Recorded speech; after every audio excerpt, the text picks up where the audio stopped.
தனக்கு பத்மஸ்ரீ விருது கிடைத்திருப்பது பலரின் கூட்டு சக்திக்கு கிடைத்த மதிப்பு என தஞ்சை கால்நடை மருத்துவர் புண்ணியமூர்த்தி பெருமிதம் தெரிவித்துள்ளார். தஞ்சையை சேர்ந்த கால்நடை விஞ்ஞானி டாக்டர் புண்ணியமூர்த்தி நடேசனுக்கு மத்திய அரசின் பத்மஸ்ரீ விருது அறிவிக்கப்பட்டுள்ளது.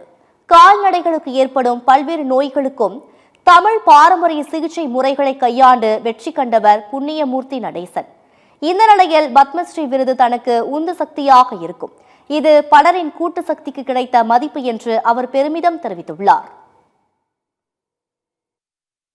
இன்னைக்கு மத்திய அரசு, பிரதமர் மற்றும் உள்துறை அமைச்சகங்கள் கள அளவில் பணிபுரிகின்ற என்னை போன்ற கால்நடை மருத்துவர்களை கண்டறிந்து இந்த பத்மஸ்ரீ விருது வழங்கியது மிகப்பெரிய மகிழ்ச்சியாகவும், என்னையும் என் சார்ந்து என்னோடு பணிபுரிகின்ற சக பேராசிரியர்கள், நண்பர்கள், பல்வேறு நிறுவனங்கள், இப்போ பொதுவாக ஆல் இண்டியா ரேடியோவை எடுத்துட்டிங்கன்னா அவர்கள் 2002 தொடர்ந்து இதை மக்களிடையே கொண்டு செல்கிறார்கள்.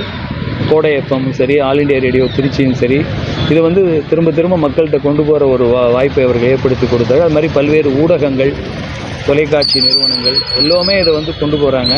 பசுமை விகடனில் பல சந்தர்ப்பங்களில் இந்த செய்தியை எப்படியும் மாதம் கொடுப்பார்கள். இது எல்லாரும் ஊடக நண்பர்கள் எல்லோரும் சேர்ந்து மக்கள்கிட்ட கொண்டு போய் கொடுக்கறதுனால தான் இன்றைக்கி தமிழகத்தில் இயற்கை வேளாண்மை எப்படி இருக்கிறதோ அதே போல் கால்நடைகளுக்கு இந்த இயற்கை வழி வேளாண்மை வரணும். அது மத்திய அரசு அங்கீகரித்து அதுக்கான பாடத்திட்டத்தையும் தயார் செய்து கொண்டு இருக்கிறார்கள்.